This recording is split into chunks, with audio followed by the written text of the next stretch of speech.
For decades, they called it a conspiracy theory. They mocked the warnings, dismissed the evidence, and told you those streaks in the sky were just harmless condensation. But now, one of their own is stepping forward. A former military and commercial pilot who spent decades spraying the skies with toxic payloads under classified orders is breaking his silence. He's dying, he's out of time, and he's done lying. No more hiding behind paychecks, no more hiding behind orders. He's naming names, exposing the operations, and confirming what critical thinkers have known all along. Geoengineering isn't coming, it's been here for decades. This is the whistleblower the world wasn't supposed to hear. But this time, you're going to hear everything. For decades, they told us we were crazy. That those long white streaks in the sky were nothing but harmless condensation trails. The mainstream media mocked. Government agencies covered up the truth.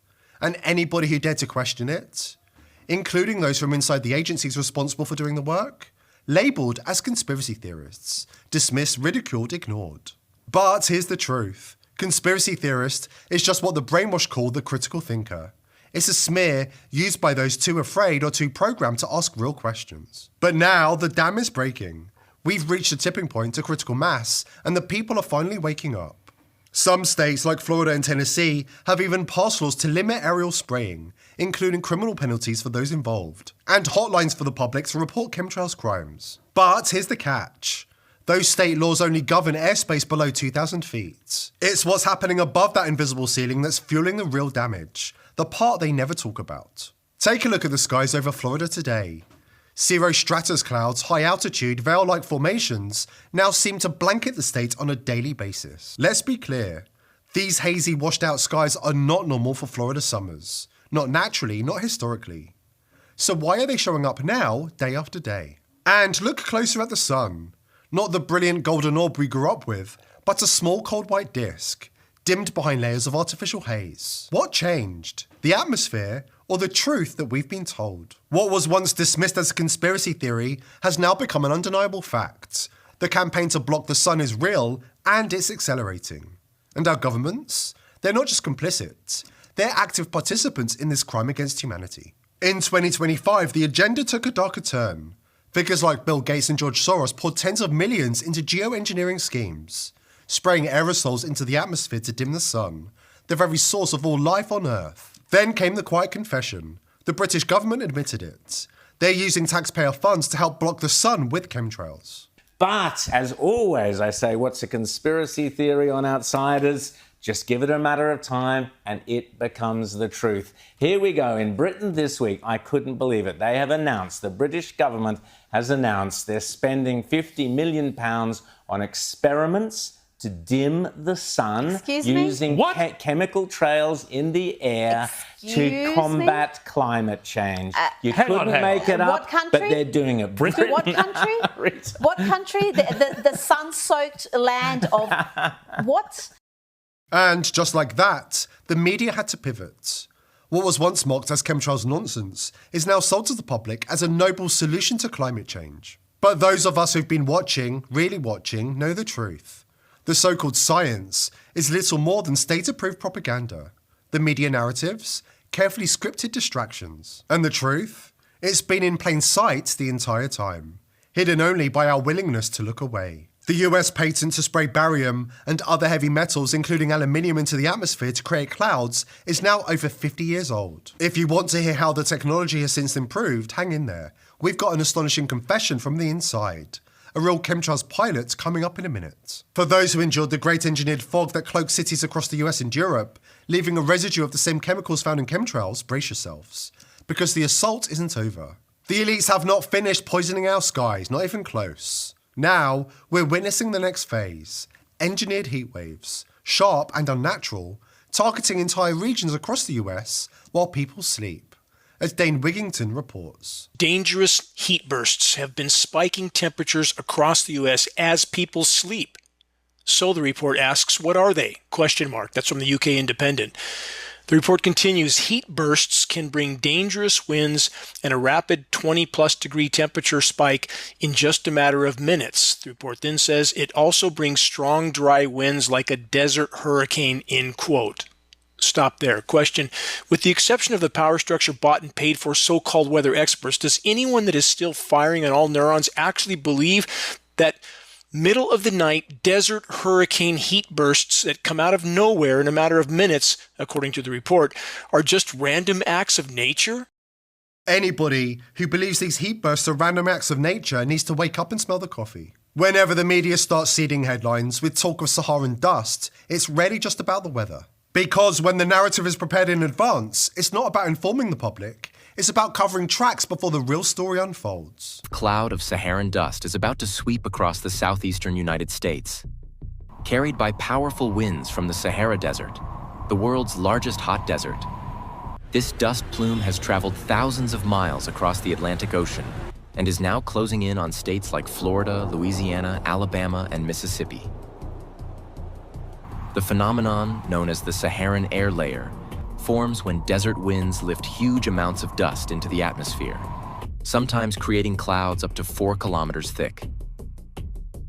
This isn't just any weather event. While it can pose serious health risks for people with asthma, allergies, or respiratory conditions, it also plays a complex role in the climate.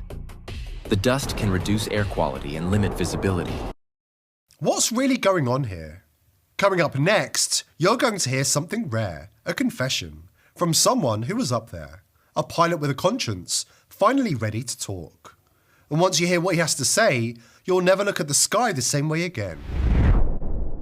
While the chemtrails cover-up is unravelling at an astonishing pace, the elites are far from surrendering. They're still pulling the strings behind the scenes, ordering mainstream media outlets worldwide to bury their past crimes under layers of distraction and denial. The gaslighting hasn't stopped, it's only evolved. It would be impossible to conduct large-scale weather modification experiments in secret. It just can't be done.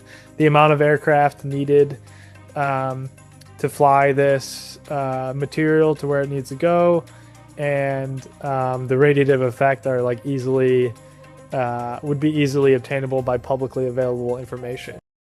The truth is, more and more whistleblowers are stepping out of the shadows to blow the whistle on the coordinated global agenda by the elites to control our skies and manipulate the population through toxic aerosols sprayed from high altitudes. We have whistleblowers from the military and private industry, as well as those from deep in the darkest corners of the deep state agencies, including DARPA and the Department of Energy. And we have chemtrails pilots on tape admitting their crimes, while trying to defend them in the face of an angry public. And we are tired of you dumping heavy metals all over our county. Okay. Yeah. Well, I'm not the one to talk to about that. No, but you are. But you're the one that's doing it. So I've been taking rain samples. I have over 20 samples. And every time you fly, we get high amounts of aluminum, barium, strontium, titanium, magnesium. So I want to know, are you aware of what you're doing? I know you think it's like to increase water supply for Turlock and Modesto, but it's not really happening. Yeah, you can talk to them I've tried. about that. I've called them, and they're not calling me back. So we're now getting really involved, and now we're going to bring something legal against your company. Okay, well, you can talk to them about that for I know, sure. but I want you to know, though, like, we are real people underneath what you're doing. You spray right over our houses. We hear you. We know you. We see you. We're watching your planes and your patterns, hey? Yeah, it's twice today now. You did 2 flights. 2 3-hour flights. It's public knowledge, yeah. It's not really, though. That's the problem. So you have not properly notified our board of supervisors about this. And now, for the first time, we're hearing from a chemtrails pilot who isn't hiding behind denial or a paycheck. He's not here to defend the operation. He's here because he's paying the price for it. After years of flying missions, exposed to the very toxins he helped release, his body is breaking down. Slowly poisoned by prolonged proximity to aerosolized chemicals, he's endured years of declining health, mental torment, and crippling depression. And now, with only months left to live, he's chosen to break silence. Not for sympathy, but for truth. My name is not important right now. What matters is what I've done, and what they are still doing. I flew for the United States Air Force for 17 years. After that, I spent another 15 in commercial aviation, mostly long haul. On paper, I was a military pilot turned airline captain. But in practice, I was something else entirely. I was a geoengineer and asset, a tanker terminator, a cog in a machine that most people don't even know exists, or refuse to believe exists. Starting in the late 1990s, I was briefed into Operation Indigo Ice. That's what they called it back then. We were told it was a climate defense initiative under the ENMOD mandate, environmental modification for peace purposes. That was the cover story, a lie cloaked in national security language. We were spraying aerosolized dispersants altitudes, usually between 28,000 and 38,000 feet, depending on humidity and temperature layers. The payloads varied: aluminum oxide, barium salts, strontium compounds, and yes, coal fly ash, a toxic byproduct most of the public has never even heard of. The deliveries were embedded in the aircraft, mixed in the fuel at the refinery level, undetectable to ground crews or flight engineers. We were told this was above our clearance, but we knew the systems. Pressurized dispersal units, nozzle arrays hidden in the fairings, synchronized with auto flight programs, finally, fully automated. We didn't even need to flip a switch. Most of the spraying was done along predetermined corridors, polar routes, NATO, airspace corridors, or sparsely populated regions, and major metropolises at night, and always under the cover of persistent contrails. I never questioned it, not at first. The checks were good, real good. I was single, no kids. No one to answer to, no one to disappoint. I trusted my superiors. I thought, or convinced myself, that we were helping to stabilize the climate. But the last few years, it caught up with me, physically, mentally. I've been diagnosed with systemic heavy metal toxicity. My bones ache constantly. My memory slips. I've developed tremors, insomnia, and deep spiraling depression. Doctors found elevated levels of cadmium, mercury, and arsenic in my tissues. Levels that make no sense for a civilian, but they make perfect sense for someone sitting less than 20 feet from aerosol payload tanks for half his adult life. And now they've told me I have maybe 6 months. So I'm done being silent. I wasted too many years lying to myself. Telling myself it was for the greater good, that the public couldn't handle the truth, that I was just a pilot doing his job. But the truth is, I was always complicit. I was complicit in crimes against humanity. Every day I flew those missions. I helped poison our skies, our soil, our people.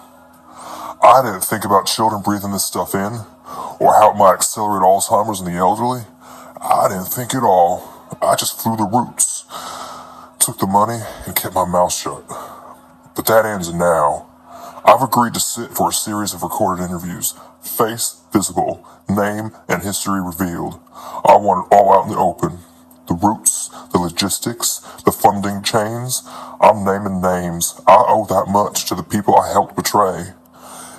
The call is just the first wave. We're finalizing the logistics as I speak. When doctors say I've got 6 months, maybe less. But I need to move fast, because if they find out what I'm doing, I won't make it that long.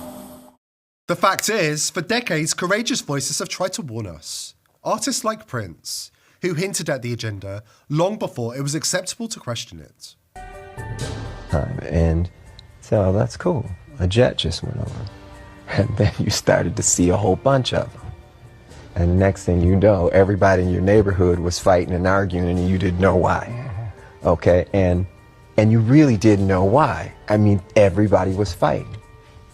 Relentless truth-tellers like Dane Wigington have been exposing the mechanics of geoengineering while the world rolled its eyes. And now, RFK Jr. stands at a crossroads, with the power and platform to finally shatter the silence. This is his moment, to step up, to fulfill his campaign promises, and to help bring an end to this engineered madness before it's too late.